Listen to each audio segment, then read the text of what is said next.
세상을 바꿀 과학기술을 알아보는 테크노미 시간입니다. 김덕진 IT 커뮤니케이션 연구소장과 함께합니다. 어서 오세요. 네, 안녕하세요. 반갑습니다. 김덕진입니다. 딥시크 충격이 다 가시지도 않았거든요. 네. 그런데 지난주에 우리 소장님 나오셔서 오픈 AI의 챗 GPT 서비스가 딥 리서치 서비스라는 좀 더 심층된 서비스, 네. 좀 더 강화된 서비스를 내놓겠다라고 얘기해 주셨는데 일주일 지난 것 같아요. 네. 전 세계 반응 어떻습니까? 예, 엄청납니다. 그러니까 그때 이제 저희가 이제 이거 방송할 때 그날 딱 이제 오픈 AI에서 새로운 또 딥 리서치라는 걸 내놨다. 뭐 이렇게 했단 말이에요.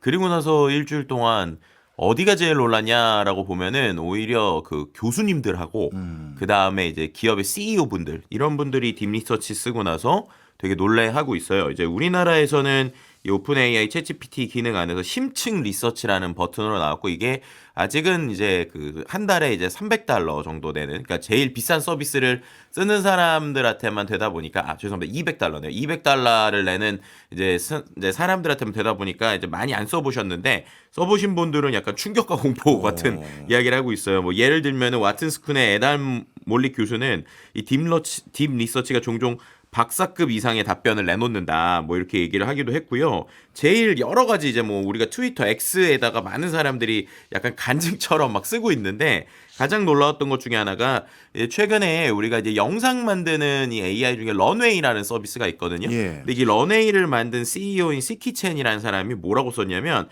자기가 이 딸의 뇌종양을 치료하기 위해서 $150,000를 사용했던 것보다 더 나은 응답을 해줬다. 뭐 이런 식의 얘기를 한 거예요. 그러니까 본인이 오픈 AI의 이 딥 리서치 심층 연구랑 O3를 가지고 딸의 두 개인 두종 치료법을 조사하기 위해서 지금 했는데 그 자기가 $150,000를 주고 개인 연구팀을 이제 꾸려서 이제 고용을 했다고 그래요. 근데 그 사람들보다 더 큰 가치를 내고 있다. 그래서 $200의 비용으로 정말 놀랍다. 뭐 이렇게 얘기를 하는 부분도 있고 네. 또 그뿐만 아니라 뭐 이제 암 특허 작성을 위해서 실제로 이제 의사선분들도 좀 썼는데 딥 리서치한테 특허 검색이나 특허 작성 작업을 맡겼는데 25페이지짜리 완벽한 특허 신청서가 나왔고 이게 원래는 $10,000 정도의 비용을 써서 해야 되는 건데 되게 놀라웠다는 건데 이게 이제 본인이 이분이 이제 MD이시고 이제 생물의학자 교수시다 보니까 본인이 특허 작성을 해봤다는 거예요. 근데 해본 걸 봤더니 품질이 이제 자기가 이제 개런티할 수 있다. 뭐 이렇게 나오고 있는 상황이기도 하고요. 그 외에도 뭐 예를 들면 일본의 주식시장에 상장된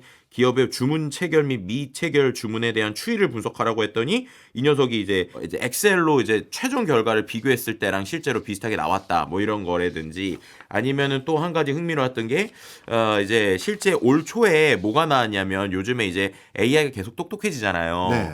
그러다 보니까 이 똑똑해지는 AI를 평가하는 벤치마크 모델들이 되게 많이 나오고 있어요. 근데 요즘에 나오는 것들을 하도 이제 잘 풀다 보니까 올 1월에 뭐가 나왔냐면 50개국 이상에서 500개 이상의 기관에 소속된 1,000명 이상의 데이터 기여자들을 위해서 개발이 된 인류의 마지막 시험이라고 불리우는 이 벤치마크가 나왔어요. 예. 근데 이게 이제 말 그대로 인류의 마지막 시험인 게 극강 난이도의 3,000개의 문제로 돼 있고 네. 이거를 정말 다 풀면 우리가 말하는 일반 인공지능 AGI가 되는 거다 이런 식으로 나온 이 시험 테스트거든요. 네. 근데 이게 그래도 몇 년 걸릴 거라고 생각을 했는데 이게 이제 나온 지 얼마 안 돼서 이제 O3 미니라는 녀석이 실제로 이 시험의 13%를 풀었고 그리고 일주일 있다 이 딥 리서치가 나왔는데 이게 지금 이 시험의 25.3%까지 풀었다는 거예요. 야. 그러니까는 일주일 사이에 이 제일 극악으로 어렵다고 하는 시험을 13% 정답 내는 게 25.3%까지 올라오니까 이게 제가 볼 때 인류 최후의 시험이 될지 아니면 인류 최후의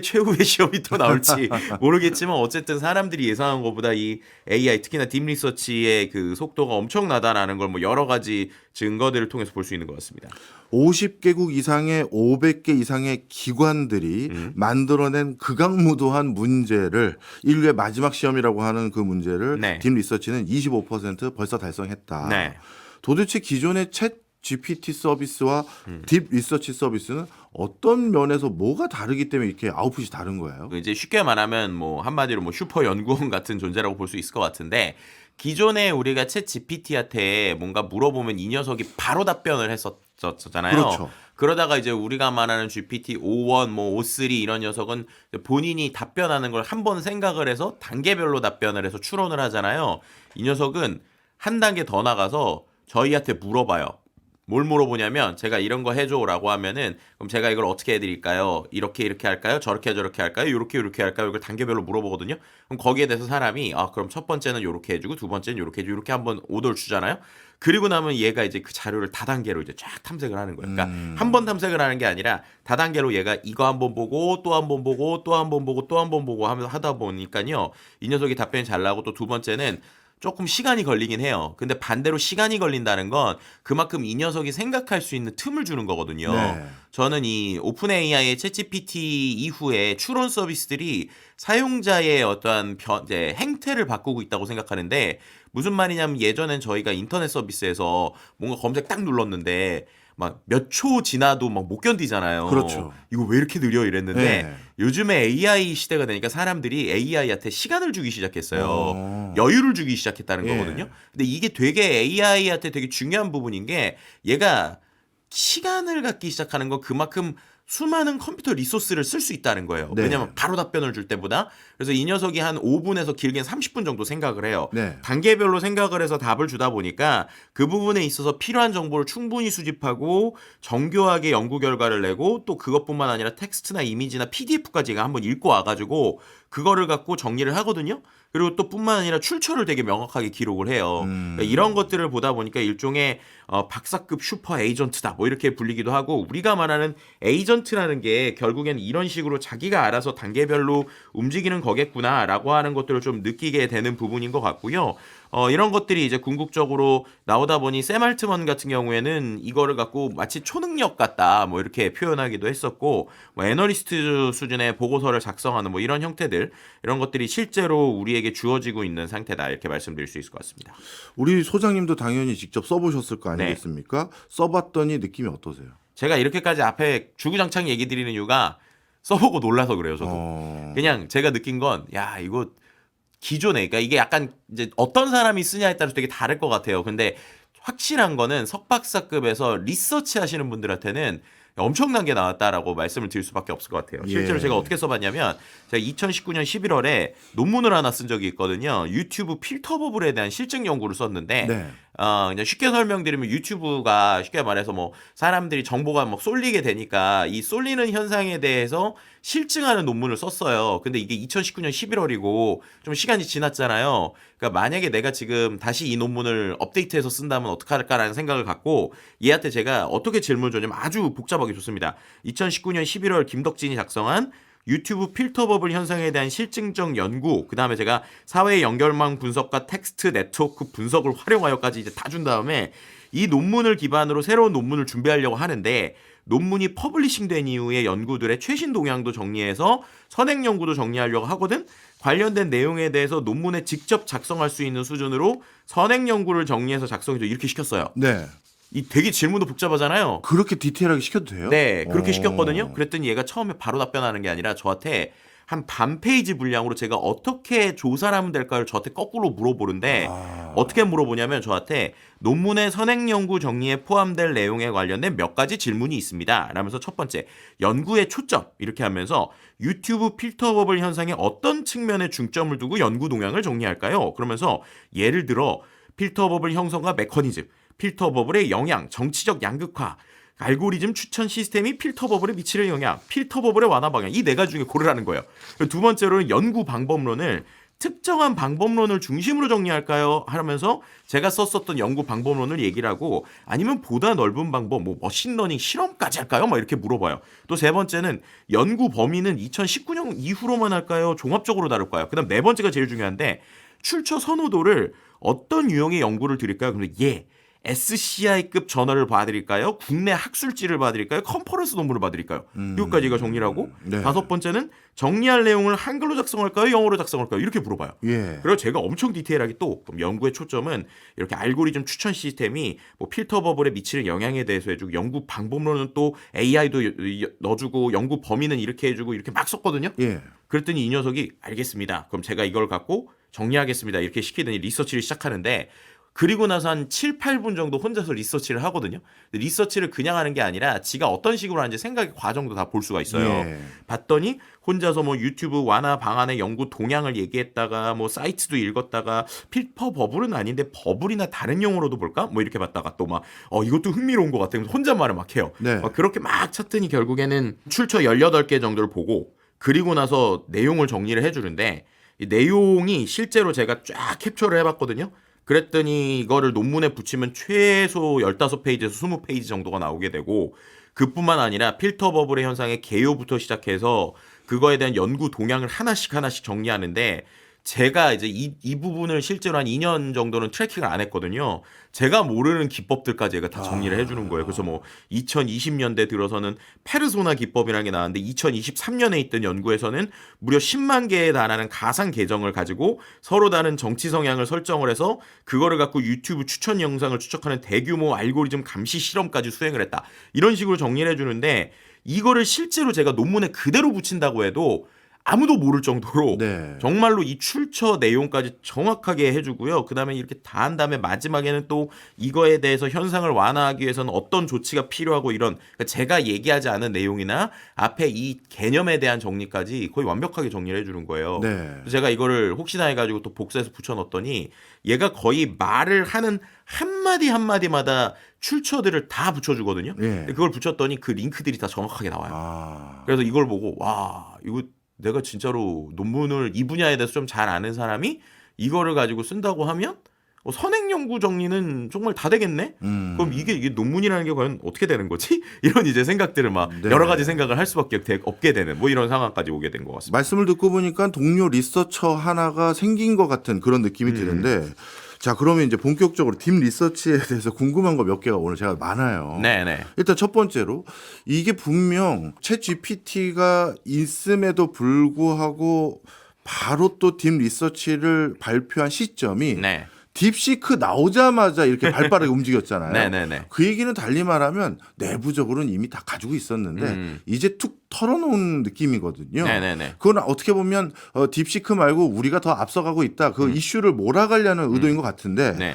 특이한 점은 그런 것들에 대해서 처음 발표한 장소가 미국이 아니라 일본이더라고요. 그렇죠. 왜 일본인가요? 이게 되게 중요한 두 가지 포인트를 얘기하셨는데 일단 첫 번째로는 이 녀석을 발표한 게 그럼 미리 준비되어 있는 거 아니야? 네, 준비되어 있던 것 같아요. 왜냐하면은 실제로 그러니까 딥시크가 나오고 나서 오픈에게 샘 알트먼이 쟤네 되게 놀랍다. 근데 우린 더 좋은 서비스 내놓을 거야라는 트윗을 올렸고 예. 그리고 나서 일주일 있다 O3라는 게 내놓고 그 다음에 딥 리서치가 O3 기반으로 나왔단 말이에요. 말씀하신 것처럼 일본에서 발표를 했는데 왜 일본에서 발표했느냐? 발표한 타이밍에 샘 알트먼과 오픈 AI 팀이 다 일본에 있었어요. 예. 일본에서 실제로 라이브로 이제 보여줬고 그리고 나서 실제 행사를 했다는 거예요. 그래서 이 행사를 할 때 일본에서 왜 했느냐가 우리가 되게 좀 놓쳤던 게 있어요. 예. 뭐가 있냐면 저희가 지난주에 샘 알트먼이 우리나라에 왔다 그래서 되게 놀랬잖아요. 예. 근데 그 전날에 일본에 있다. 이거는 되게 그냥 뉴스들에서 그냥 쉽게 넘어갔는데 실은 일본에서 발표한 게 되게 큰 발표들을 많이 했어요. 뭔가요? 제일 컸던 게 뭐냐면 소프트뱅크랑 이 오픈 AI가 같이 조인트 벤처를 만들었다는 거예요. 예. 이 부분을 우리가 되게 많이 놓치고 있었는데 두 회사가 50%씩 출자를 해서 두 회사가 함께 소프트뱅크 오픈 AI 재팬이라고 하는 회사를 설립 발표를 2월 3일 날 했습니다. 예. 그리고 나서 이때 발표를 하면서 이 기업 고객들한테 AI 에이전트들을 다 만들어줄 건데 네. 그 안에서 굴러가는 게 바로 이 딥 리서치다라고 얘기를 한 거예요. 그러니까 이게 맥락이 있는 거죠. 그러니까 네, 우리가 네. 말하는 그 딥 리서치가 지금은 우리는 쓸 때 그냥 인터넷에 있는 정보를 갖다 쓰는데 이렇게 되게 놀라웠잖아요. 네.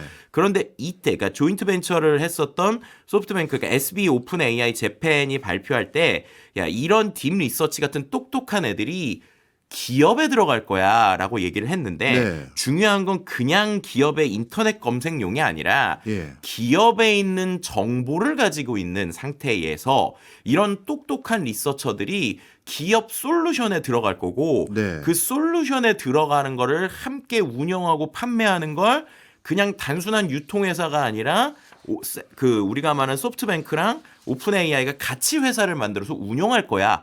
라고 하는 걸 이날 발표를 한 거예요. 네. 그리고 이날 발표에서 포인트가 뭐였냐면 실제로 그러면 이게 그냥 발표만 한 거냐가 아닌 게요. 예. 이날 발표 때 그 마사요시 손이 이제 얘기를 할 때 무슨 얘기를 했냐면 저희가 오늘 발표를 하는데 이 앞에 회사 일본에 있는 회장님들이 몰려 계십니다라고 하면서 무슨 얘기를 했냐면 예. 500명의 회장님이 거기 같이 있었는데 이 사람들이 가지고 있는 회사가 일본 GDP의 50%를 차지하는 기업의 이제 CEO들이 모여 있다. 그리고 이 사람들이 이미 어떻게 보면 어느 정도 협의가 된 상태에서 온 거다라는 거예요. 네. 그럼 반대로 얘기하면 대기업, 일본 대기업을 중심으로 이미 이 오픈 AI 그리고 우리가 말하는 소프트뱅크 그 다음에 이제 대기업 간에 이미 협의들이 좀 있었고 네. 그 협의된 상태에서 아예 이렇게 프로덕트를 내놓은 거죠. 예. 그래서 이 프로덕트들이 실제로 기업에 있는 수많은 데이터와 결합이 되기 시작하면서 이 안에서 제대로 된 그러니까 우리가 지금 저는 이게 단순히 연구자 입장에서의 리서처지만 연구자 입장의 리서처가 아니라 기업에서 실제로 자료 조사를 하거나 여러 가지 영업을 하는 이런 부분에 있어서 회사의 데이터까지 물고 있는 AI, 특히나 똑똑한 이런 녀석들이 이제 기업에 이제 어떻게 보면 본격화된다. 그리고 본격화되는 것들을 우리는 뭐 1년 있다 하겠다가 아니라 실은 이미 도장도 찍었고 회사를 만들었다. 그래서 만든 걸 오늘 발표하는 거다. 라는 맥락의 발표가 있었던 거예요. 그러니까 네. 그것 때문에 말씀드린 것처럼 딥 리서치를 그날 아침에 마사요시 손이 얘기하기 전에 그 전날에 이제 온라인으로 발표가 됐고 그리고 나서 이제 오프라인에서 그런 걸 하면서 시연까지 했었던 이런 맥락들이 있었다. 이렇게 말씀드릴 수 있을 것 같습니다. 네. 사실 우리나라 굴지의 대기업들도 AI 기반으로 업무 프로세스를 뭐 구축하는 그런 솔루션을 개발하고 이용하고 싶은 마음은 굴뚝 같은데 네. 아시잖아요. 우리 소장님도 대기업 여러 군데 출강도 하시고 하다 보니까 들어갈 때도 거의 뭐 범죄자 취급 받으면서 우리가 들어가지 않습니까? 네. 그만큼 사내 데이터라든가 사내 정보에 대한 보안은 정말 중요해지는데 네. 챗GPT, 오픈 AI가 무슨 엄청난 공공기관도 아닌데 이런 민간 기업의 AI 솔루션을 쓰기 위해서 자신들 내부의 데이터를 다 공유하고 그거를 기반으로 서비스를 받는다?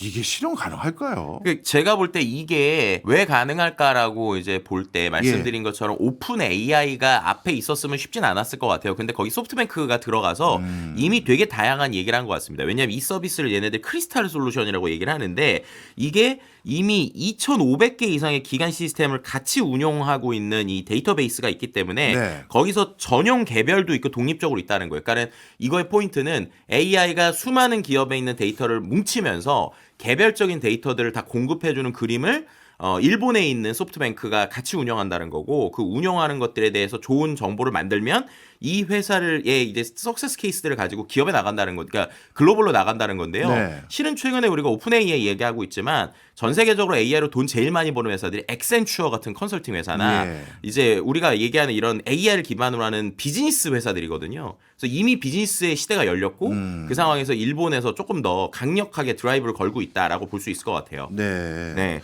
그래서 그런 부분에서 하나 더 일본에서 왜 하느냐를 생각을 해보면 이미 아시겠지만 일본에서는 노동력 문제들이 좀 나오고 예. 있잖아요. 그런 부분에 있어서 회사에 있는 화이트 컬러들의 다양한 직무들을 효율화해주는 이런 것들까지 좀 나오고 있는 상황이 어떻게 보면은 지금 일본과 이 미국, 그러니까 오픈 AI가 서로의 좀 니즈들이 맞아서 손을 잡고 있다. 뭐 이렇게 말씀드릴 수도 있을 것 같습니다. 오픈 AI의 CEO 샘 알트만이 소프트뱅크 회장 손정이랑 일본에서 그런 얘기하고 네. 우리나라 와서는 카카오를 만났거든요. 네. 제가 너무 김치국부터 마시는 건지 모르겠습니다만 그럼 카카오와 오픈 AI도 국내 기업들을 대상으로 비슷한 거 도모하는 겁니까? 그러니까 그거는 이제 좀 봐야 될 것 같아요. 왜냐하면 기본적으로 이번에 있는 거랑 약간 일본하고 좀 다른 건 네. 일본은 아예 합자 회사를 만든 거고 네. 우리나라에서는 좀 냉정하게 말하면 카카오가 오픈 AI 서비스를 그냥 쓰는 거죠. 아. 그런데 이제 기본적으로 저는 이렇게 보는 건 카카오가 자기네들이 가지고 있는 수많은 서비스들이 있을 거잖아요. 거기에 이 생성형 AI를 적용하는 것들에 대해서 지금부터 여러 가지 실험을 할 거고 네. 그 실험의 결과를 갖고 사용자들에게는 카카오 서비스에서 좀 더 고도화된 혜택을 줄 것으로 기대가 되고요. 예. 거기서 성공 사례가 나오면 뭐 다른 서비스들에게 좀 적용하는 수준을 될 거지만 완전히 적극적으로 B2B까지 하는 그림은 아직은 보이진 않는 것 같아요. 네. 정말 또 한 번 또 급변해 가는 것 같은데요. 다음 주에 오실 때는 우리나라 대책도 좀 같이 말씀 좀 해주세요. 네, 알겠습니다. 알겠습니다. 지금까지 김덕진 IT 커뮤니케이션 연구소장이었습니다. 고맙습니다. 네, 감사합니다.